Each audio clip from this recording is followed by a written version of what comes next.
Joining us now, one of our favorite guests of all time ever, Liz Peek. Always good to have Liz Peek. She's on TV all the time. She writes for The Hill, Fox News. She's a commentator, and she had a great piece out yesterday in The Hill, and it starts out in the past few days, Facebook, Twitter, and YouTube have removed from their sites a video in which a group of doctors endorse the use of hydroxychloroquine, which is a drug that the doctors prescribe for their patients, which has nothing to do with the social media mob until now. And she's joining us. She's live in New York. Liz Peek. Hey, Liz, great to have you. Hey, thanks for having me. Always delighted to join your show. And congrats on all these new ventures. Sounds fantastic. I know we're being pulled in a lot of directions, and hopefully we can pull all this off, but we're going to certainly do our best at it. But thank you for that. Liz, you've been coming on my show a long time, so thank you. You've also grown tremendously from just having an article every so often on Fox News to now you're with The Hill and all this good stuff. You're on TV. Every time I turn the TV on, you're there, so you're doing fabulous. Look, yesterday I was saying I don't understand why Silicon Valley and Google and Facebook are involved in a decision between you and your doctor. Like, if my doctor prescribes hydroxychloroquine for me, what does that have to do with Google? I mean, if it's between me and my doctor, I can't buy it off the shelf. I got to get a prescription. I got to go there. He or she has to do the analysis and then say, here's what I prescribe, and hand it to me, and I got to go and get it. Why is this now a social media problem? Obviously, it should not be. And this is another example of social media putting its finger on the scale. But honestly, John, this is the first time that I have actually been kind of frightened by what appears to be a very large-scale, I don't know what you want to call it, conspiracy or effort to suppress information about a drug that many, many doctors think is effective in treating COVID-19. This is what I cannot understand. This group of doctors basically presented testimonials about the effectiveness of hydroxy with various kinds of antibiotics used in concert with it, and also zinc. And Facebook and Twitter took it down, I think, because they were about to be hauled before Congress to explain why having the giant monopoly power that they have is not a threat to American consumers or whatever. So I think this was done to sort of placate Democrats, just as shutting down President Trump's tweets, a week or so ago was done to placate Democrats. But what is really offensive here, and I think the more people do their own research on this, they're going to be very frightened by this. This drug, hydroxychloroquine, is safe. It's been used by millions and millions of people for decades, and it is inexpensive, widely available. And forget these doctors that came out, because some of them did look a little kooky. There's a guy who is a professor at the Yale University School of Epidemiology who basically has looked at 7 studies. He is a great advocate of the use of this drug. He says, without a doubt, it is effective. And yes, he answers the countercharge that it causes heart arrhythmia. It causes heart arrhythmia in a tiny percentage of cases. The risk is way outweighed by the fact that it drives down the mortality rate on COVID when it is applied early. One of the big studies that the liberal media latched onto a couple of months ago that basically disputed its effectiveness was when they used it in very, very sick patients. That is not how it's used. It's used early on, preferably within the first 72 hours of infection, and again with the antibiotic azithromycin and zinc. But John, imagine this. If this is actually working for people, and by the way, since this thing came out, I've had people email me and say, I have a doctor in Southampton who has treated hundreds of patients, and the mortality rate is 40 to 60% less than elsewhere in New York State. Testimonials like that. How can it be that because Trump likes it, the rest of the world, the liberal mob, has decided it's unacceptable and has suppressed information about it? This makes my head explode, honestly. It's sick. Yeah, it is, honestly. It's dangerous is what it is. It's like now you got social media mob involved in prescribing drugs, I mean, it would be one thing. Look, it would be one thing if this was available over the counter, right? Right, I agree. I would also be opposed to what they're doing, but you could draw a line to that, okay, and say, hey, the president said this, facts aren't out, maybe it's not good. People just shouldn't be able to go by it. But if my doctor's going to prescribe this, I have to make an appointment. I have to see my doctor, whether it be telemedicine or in person. I have to have a discussion. They have to examine me. They have to find out what's wrong with me, and then they have to give a prescription. If you give a false prescription or you try to make one up, you go to jail. It's a federal offense. So this is between me and my doctor. What the hell do I care what Silicon Valley says? Well, and the reason they took this tweet down, which, by the way, had been shared by 14 million people. I mean, people really are hopeful of having some therapy for COVID, obviously. That's a huge, huge issue right now. The reason they did is they said that it made false and misleading claims. They don't know whether they're false and misleading claims. What really made me angry is that Fauci kind of came on and, double dipped on saying, this is the right approach. I'm really getting sick of Anthony Fauci, but I don't think. And then Joe Biden talked about it. Joe Biden doesn't know anything about hydroxychloroquine. The only reason I can even speak with a tiny bit of authority is I've read all the studies. And the truth is, there is some purpose to having this drug in the quiver of many things that can be applied to a sick patient. So this is, honestly, it's beyond stupid. I don't think it's the drug companies trying to suppress this. I literally think it's just the liberal media has decided this is a pro-Trump thing. It's like I don't know. It's so stupid. I can't. It's one of many things that you wake up angry about these days, but there's so many of them, John. I just hope that an awful lot of people out there are angry and are going to vote on November 3rd to repudiate all the nonsense that's going on in our country.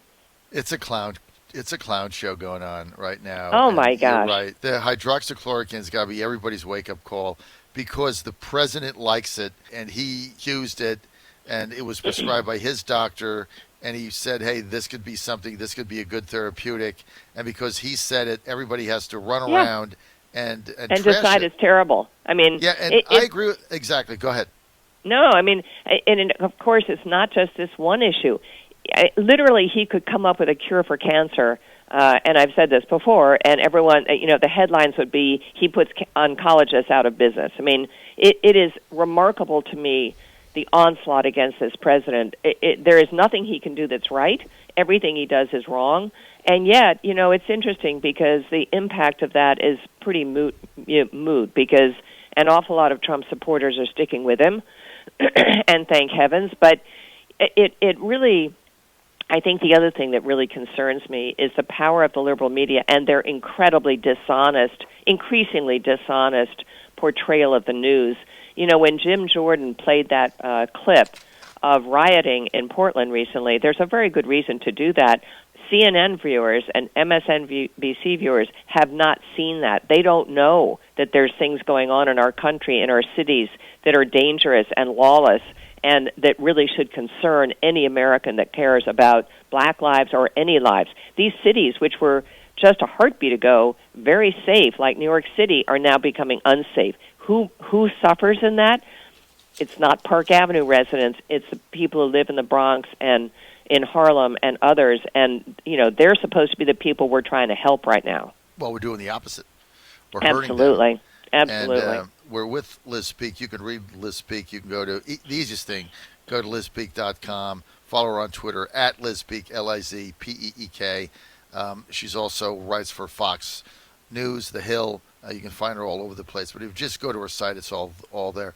But Liz, really what you hit on today is so true. The fake news is in such overdrive. And when you look at the Jim Jordan clip on these riots in Portland, you're right. CNN and MSNBC cut away from that. Mm-hmm. So think about it. They both made, in unison, cable news stations, a conscious decision not to show their viewers what was really happening with these riots. And so other than Fox News, you can't get footage of these. And when you try to put it up on the video, when you try to put it up, the Googles and the YouTubes and everything else takes it down, or they censor your Twitter account. So it's almost like what's going on in the CCP right now in China, is that you just insert information, the fake news, Silicon Valley, the DNC has teamed up together to squash it.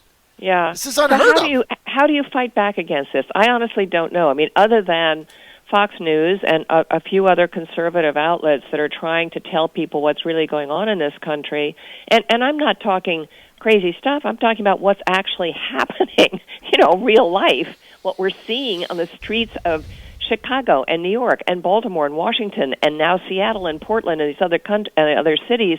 How can you fight back against this censorship?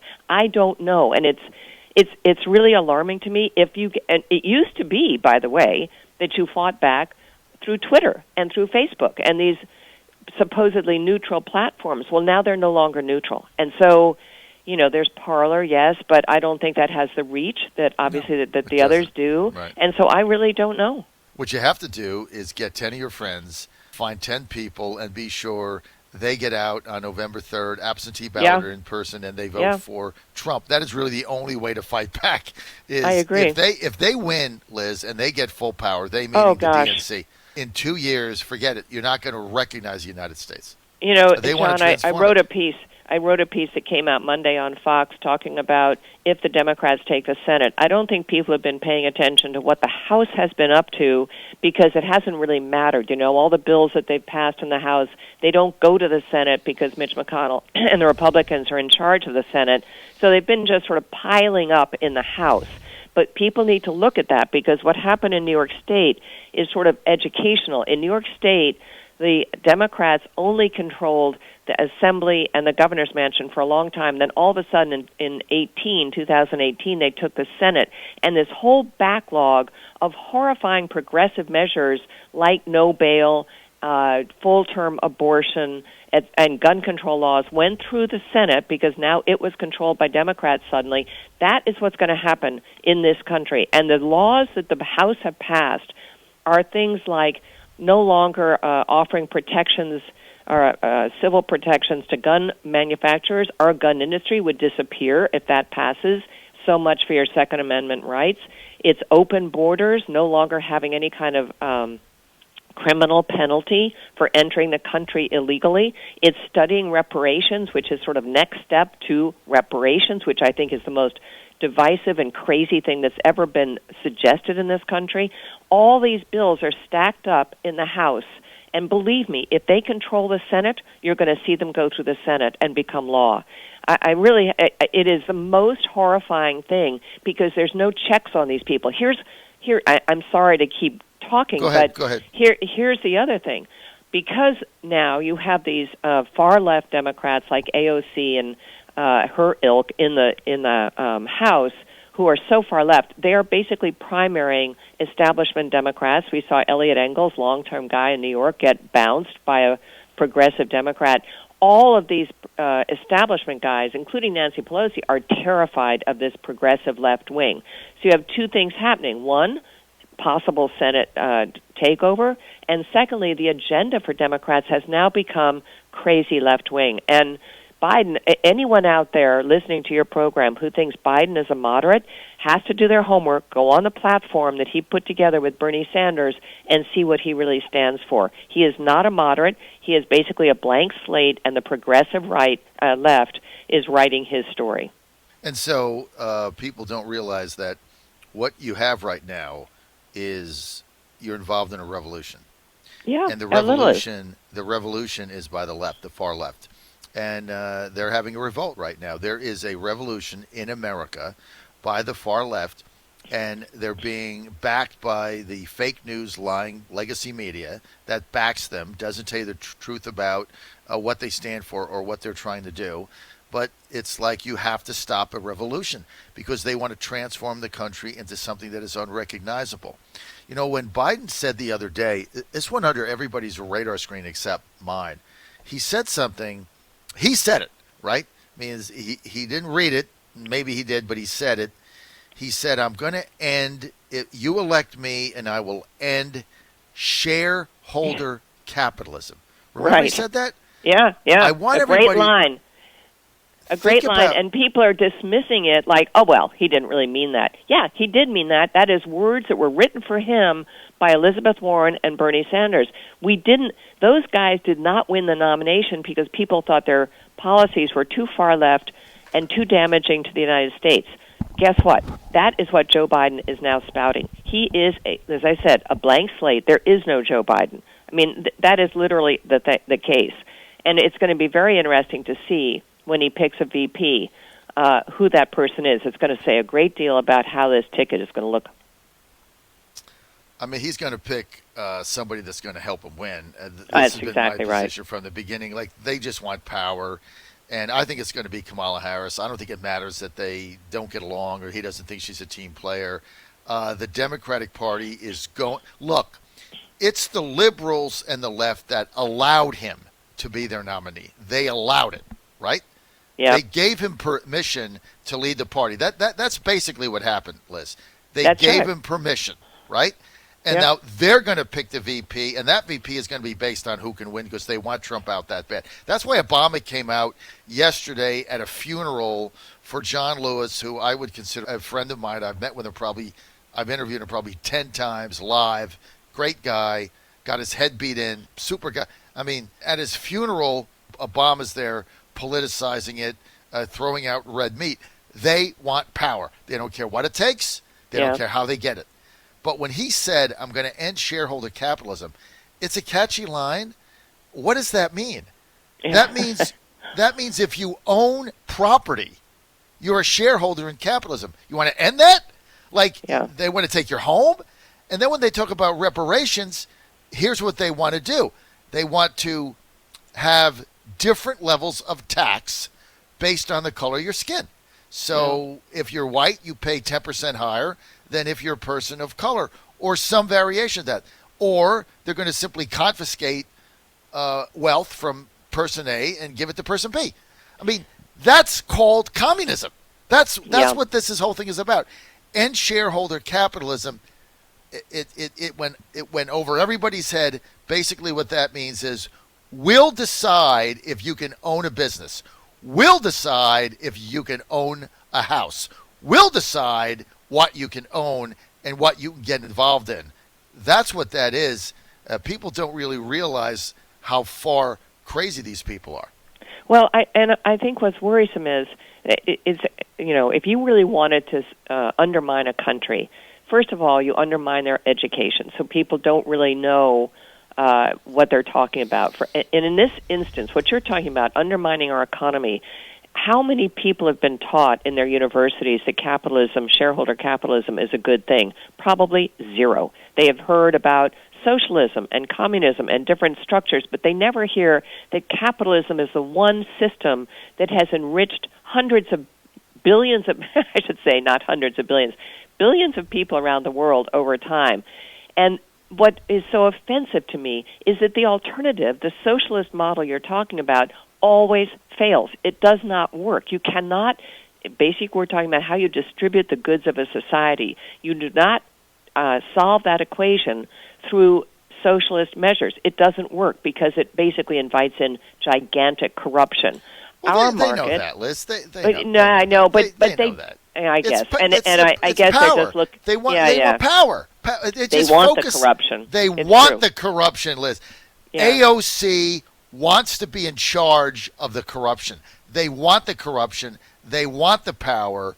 They want the state to decide. They know it'll fail. They don't care. Yeah. I got to go, Yeah. Liz Peek. Thank you you for being with us today. Go to Hey, Liz my Peek. pleasure.